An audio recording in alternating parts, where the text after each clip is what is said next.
Hello बच्चों, let's read the question. So questions is given as assertion and reason. So assertion is given as toxic metals ion are removed by chelating ligands. And secondly, chelates complex tends to be more stable. Yes, both the statement is right. Let me explain कि आपका chilate complex क्या है.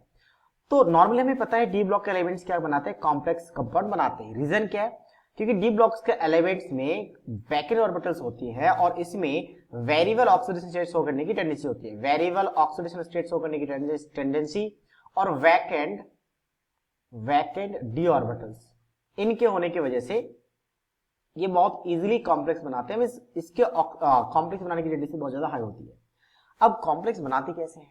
तो कोई भी एक ligand आता है, लिगेंड के पास लॉन पेयर होता है, या लॉन पेयर अपना डोनेट करके कोऑर्डिनेट बॉन्ड बनाता है और इस फॉर्म में क्या होता है, आपका कॉम्प्लेक्स कंपाउंड बनते हैं. अगर लिगेंड आपका 2 या 3, 2, 4, 6 मिली ये चलते हैं. ठीक है, 4 ज्यादा इंपॉर्टेंट, ज्यादा सबसे ज्यादा चलता है 4 and 6, 4 and 6, यानी 4 या 6 लिगेंड होंगे. ठीक है, तो अब क्या होता है कि अगर बाइडेंटल लिगेंड हो, बाइडेंटल का मतलब ये मोनो का मतलब होता है एक ही लॉन पे डोनेट किया. कुछ ऐसे लिगेंड्स होते हैं जैसे कि इथाइलिन डाइमीन, जिसका स्ट्रक्चर लिखा जाता है CH2 और यहाँ पे क्या लिखा जाएगा NH2 और यहाँ पे भी NH2. तो इसे कहते हैं इथाइलिन डाइमीन, शॉर्ट में इंगल लिखा जाता है. तो ये भी क्या करता है, अपना लॉन पेयर का डोनेट करता है और ये भी अपना लॉन पेयर का डोनेट करेगा. तो डोनेट करके यहाँ पे एक साइक्लिक बन जाता है, साइक्लिक रिंग. देखा जाए तो 1 2 3 4 5 मेंबर रिंग बन गया, 5 मेंबर रिंग. और 5 मेंबर रिंग जैसे बनता है ये स्टेबल माना जाता है. अगर यहाँ पे देखे तो कोई रिंग नहीं बन रहा है, बट यहाँ पे रिंग बन जाता है. तो ये जो कंपाउंड कॉम्प्लेक्स कंपाउंड बनेगा, यहाँ पे आप एक और कुछ भी लिगेंड ले सकते हैं. सेम आप ले सकते हैं इन भी.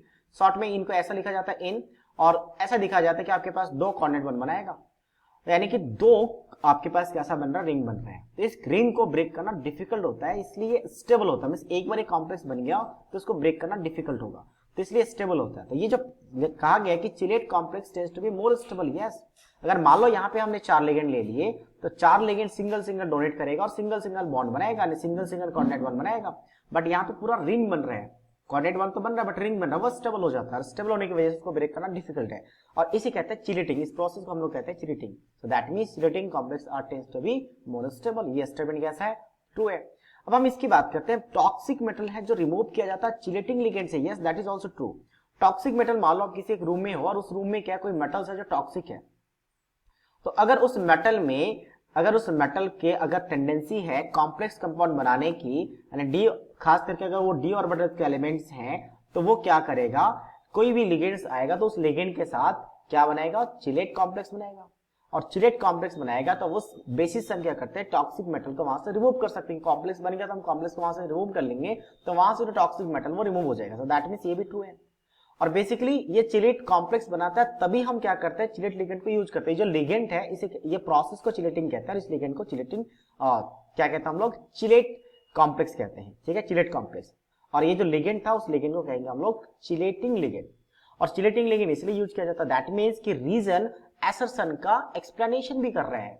और इस केस में ऑप्शन क्या आ जाता है, ए आ जाता है. ऑप्शन ए जनरली आप देखोगे 4 ऑप्शंस होते हैं. ठीक है, एग्जैक्टली अब हमारे पास ऑप्शन है नहीं, बट अगर हम बात करें तो ऑप्शन ए में जनरली क्या होता है कि आपके पास असर्शन रीजन दोनों सही हो और रीजन क्या करे, असर्शन का एक्सप्लेनेशन करे.